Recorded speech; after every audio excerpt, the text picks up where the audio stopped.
mon nom est Maxime Pronovo, président de Studio Graphique. Bienvenue à cette nouvelle Capsule Express. Aujourd'hui, le sujet du jour, comment réaliser un plan marketing efficace pour l'année 2021. Et oui, qui dit début d'année, dit plan marketing, dit vouloir revoir pour beaucoup d'entreprises les stratégies marketing. En plus, dans le temps de pandémie que l'on connaît, il y a beaucoup de situations qui, pour certains, vont devoir les limiter à des endroits et pour certains vont devoir en fait carrément leur demander de se réinventer complètement. Alors j'ai pensé à vous en sortant une façon simple et efficace de revoir un plan marketing. Et comme je sais en fait que pour la plupart des entrepreneurs, on veut pas du blabla, on veut pas de la statistique, on veut du pratique, du maintenant. Alors évidemment, c'est sûr qu'il y a beaucoup d'autres aspects à considérer dans un plan marketing, mais je vous ai regroupé le tout dans l'acronyme COMM, COMM, qui va vraiment vous donner les lignes hyper importantes à respecter lors de la réalisation d'un plan marketing. Alors si c'est avant de débuter toute chose, si c'est un sujet qui vous intéresse, je vous invite à liker la vidéo, aussi à vous cliquer pour vous abonner à notre chaîne YouTube et activer la cloche pour ne manquer aucune notification sur des nouvelles vidéos qu'on va mettre en ligne. Donc voilà, comme je l'ai mentionné, l'acronyme COMM que je vais utiliser aujourd'hui est une façon, un dérivé de communication. Alors, vous me permettez d'utiliser cette stratégie-là pour vous présenter en fait 4 points, 4 secteurs importants à ne pas négliger dans un plan de communication. Le premier, bien en fait, c'est les canaux de communication. Il est important de savoir en fait comment vous allez véhiculer, à quel endroit vous allez véhiculer votre offre de service, votre message plutôt, devrais-je dire, dans différentes façons. Alors, est-ce que vous allez utiliser plus le web, plus l'imprimé, plus le local, l'international? À quel niveau vous allez travailler pour votre marketing? Ça va avoir pour influence beaucoup de choses. Ça va avoir pour influence le budget que vous allez devoir mettre alloué à votre marketing dans cette année-là, si vous êtes international au lieu d'être local ou peut-être régional. Donc, tout cet aspect-là va déterminer vraiment où est-ce que vous devez aller. Et aussi dans les canaux de communication, c'est de voir par rapport à justement, on va le voir un petit peu plus tard, votre audience, de savoir en fait où est-ce que les gens se situent. Où est-ce que les gens de votre clientèle cible, la clientèle potentielle que vous voulez rejoindre, se situent pour vraiment utiliser des canaux de communication qui correspondent et qui rejoignent cette clientèle-là.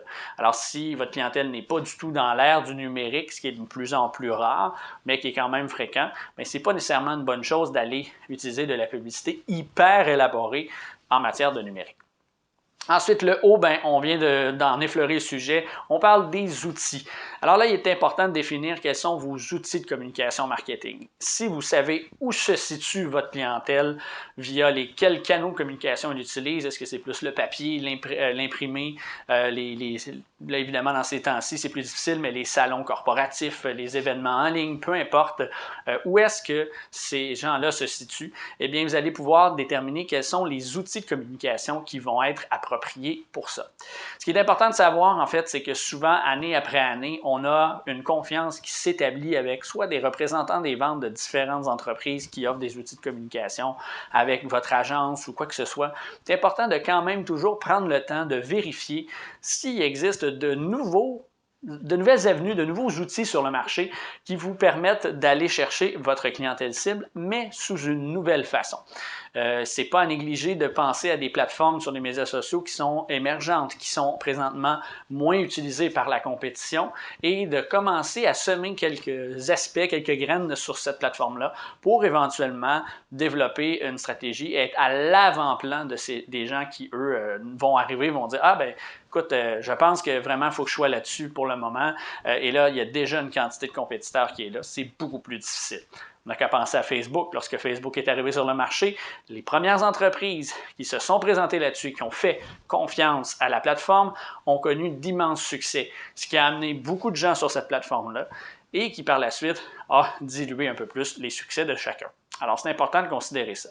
Ensuite, il est important de savoir le M de comme le premier M, c'est message.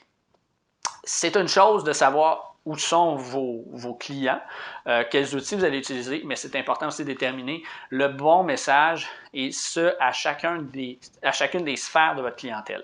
Très souvent, on a tendance à dire qu'on regroupe un gros bassin de gens et qu'on leur envoie le même message. Par contre, c'est important de considérer comment je pourrais dire, de vraiment s'assurer que votre message est bien établi à chacun des segments de votre auditoire. Je n'ai qu'à prendre, par exemple, une entreprise qui pourrait être vraiment un sujet intéressant avec le retour du hockey récemment, le Canadien de Montréal. En fait, le Canadien de Montréal va rejoindre les jeunes comme les moins jeunes. Et vous n'allez pas nécessairement rejoindre les personnes plus âgées, les fans du Canadien depuis plusieurs années, avec le même message que les plus jeunes qui, eux, sont des nouveaux fans du Canadien. Alors, c'est important que lorsqu'on parle de marchandises, qu'on parle de produits et tout ça, d'être capable de dire, ben voici pourquoi vous devriez acheter un chandail du Canadien de différentes façons. On parle du même produit, mais la personne va en fait recevoir un message complètement différent pour l'amener à acheter un produit X dans la boutique du Canadien. Donc, c'est important de savoir et d'établir votre message en fonction du langage que les gens vont utiliser, des références, peut-être même du temps là, en tant que tel. Si, exemple, on parle d'une clientèle plus âgée, de peut-être avoir des références qui vont se situer dans le temps, vont connaître. Donc, c'est très important de vraiment établir cet aspect-là. Et finalement, ben, en fait, le deuxième M vous permettrez d'utiliser un mot français pour bien respecter la langue française, mais on aurait pu utiliser le mot monnaie, mais en français, j'ai utilisé monnaie. Vous comprendrez que ça prend un petit peu plus que de la monnaie pour réussir un plan marketing, mais ce que je voulais utiliser par là, c'est de présenter que tout ça doit avoir un budget bien établi. On le sait, on est dans une situation où est-ce que les entreprises ont de la difficulté, les entreprises cherchent à trouver les moindres dollars possibles pour réussir. Eh bien, ça ne fait pas exception au niveau du marketing. Vous devez être en mesure de bien établir votre budget pour pouvoir non pas nécessairement vous bloquer dans votre aspect marketing. Parce que si ça fonctionne bien, bien, je vous invite à poursuivre dans le marketing, dans une sphère qui fonctionne bien. Mais non pas pour bloquer, mais pour, je dirais plutôt, quantifier. Pour être capable de dire, ben voici, nous, si on dépense tant, on s'en va vers telle situation et de savoir, d'analyser, est-ce qu'on a les résultats obtenus pour le budget qu'on a dépensé? Est-ce qu'on est en mesure de savoir ces résultats-là? C'est extrêmement important pour le succès de votre marketing. Parce que si souvent les entreprises ne vont pas se mettre de budget, vont être attirées à gauche et à droite par plein d'entreprises et c'est tout à fait normal.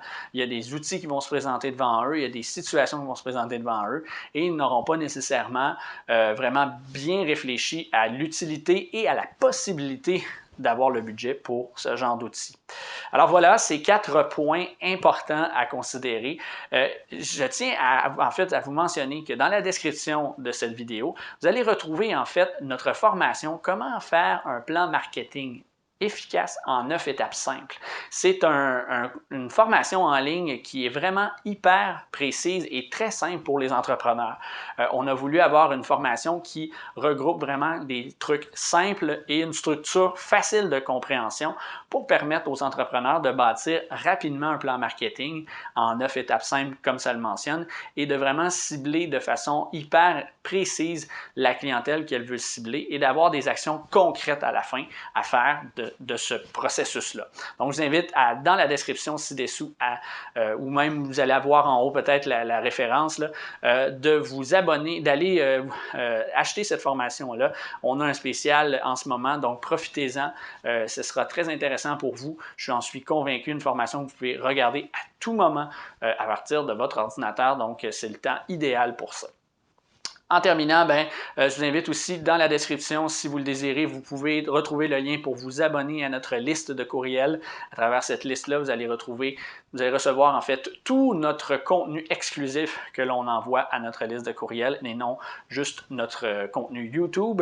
Donc, je vous invite à vous inscrire pour avoir tout ça directement dans votre boîte de courriel. Et en ce qui me concerne, c'est tout pour la capsule d'aujourd'hui. Je vous retrouve donc très bientôt pour une autre capsule.